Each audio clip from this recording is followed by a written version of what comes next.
ছেলে সন্তান খারাপ হওয়ার পিছনে মা বাবা অনেকটাই দায়ী। কারণ মা বাবা যদি ভালো করে গাইড করে, ছেলে সন্তান মোবাইল শুধু মোবাইল টিপাটিপির মাধ্যমে একটি ছেলে সন্তান খারাপ হয় না।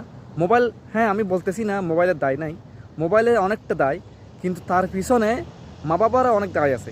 কারণ মা বাবা যদি ছেলে সন্তানদেরকে গাইড করতো, মা বাবারা যে সন্তানরা খারাপ হয়ে যাচ্ছে তাদের পিছনে মা বাবার কথা বলতেছি, তারা মা বাবা অনেকটা দায়ী। কারণ ছেলে সন্তানরা যখন দেখতেছে মা বাবা কথার কমান্ডের বাইরে যেতেছে, ডাকের বাইরে যেতেছে, তারা কথা শুনতেছে না, কিন্তু এক্ষেত্রে আপনাকে কী করতে হবে, আপনাকে করতে হবে মোবাইল কন্ট্রোল নিতে হবে, কার সাথে মিশতেছে, কোথায় যেতেছে, এগুলো যদি কন্ট্রোল না করে মোবাইল বাচ্চাকে ছেড়ে দিলেন, আমার ছেলে তো আছে, ভালো চলছে, হ্যাঁ, তো এরকম এরকম এরকম বললে তো আর হবে না। এরকম বললে তো আর আপনার ছেলে সন্তান ভালো হয়ে যাবে না। আপনার ছেলে সন্তান কার সাথে মিশতেছে, কোথায় যেতেছে, স্কুলে যা মাদ্রাসায় লেখাপড়া করে, স্কুল লেখাপড়া করে, কোথায় যেতেছে, ওখান থেকে কোথা থেকে আসতেছে, কার সাথে চলাফেরা করতেছে, মোবাইল রাত্রে যে কখনো মোবাইল টিপতেছে কিনা, হ্যাঁ, মোবাইল ছেলে সন্তানকে দিয়ে আপনি নির্গুম, হ্যাঁ, একদম আপনাকে ডিস্টার্ব করতেছে না, আপনাকে বিরক্ত করতেছে না, হয়তো বা মোবাইল রুম বন্ধ করে, দরজা বন্ধ করে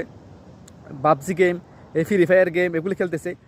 যখন আউট অফ দ্য কন্ট্রোল হয়ে যায়, যখন ছেলে সন্তান মা বাবা যখন বাইরে চলে যায়, কন্ট্রোলের বাইরে, তখন দেখবেন আপনার ছেলে সন্তান নিজে আত্মহত্যা করবে, না হলে কাউকে মেরে ফেলবে, কিংবা মা বাবা যারা আছে মা বাবাকে হত্যা করবে। কিছুদিন আগের ঘটনা, বোলা জেলার মধ্যে বাপ, একজন আলেম ছিলেন, বাপ ওনাকে মানা করছিল যে মোবাইল টিপি না করতে। ছেলে সন্তান দারাজ থেকে চুরি অর্ডার করে কিভাবে বাবাকে হত্যা করবে, কোন জায়গায় আঘাত করলে সে তাড়াতাড়ি মারা যাবে, তো এরকম সবগুলো রপ্ত করে আয়ত্ত করে সে বাপকে হত্যা করলো। এটা বাংলাদেশে একটা আলোচিত ঘটনা। তো ওখান থেকে আমাদের শিক্ষণীয় ব্যাপার হলো, আমাদের ছেলে সন্তানরা মোবাইল টিপাটির মধ্যে কী করতেছে, তার কার সাথে মিশতেছে, সব ক্ষেত্রে মা বাবা তদারকি করতেই হবে। আর যদি না করেন, আপনার ছেলে সন্তান শুধু খারাপ হবে এতটুকু নয়, আপনার জানেরও খতরা আছে। এমনকি আপনাকেও সে হত্যা করতে ইচ্ছা করবে না।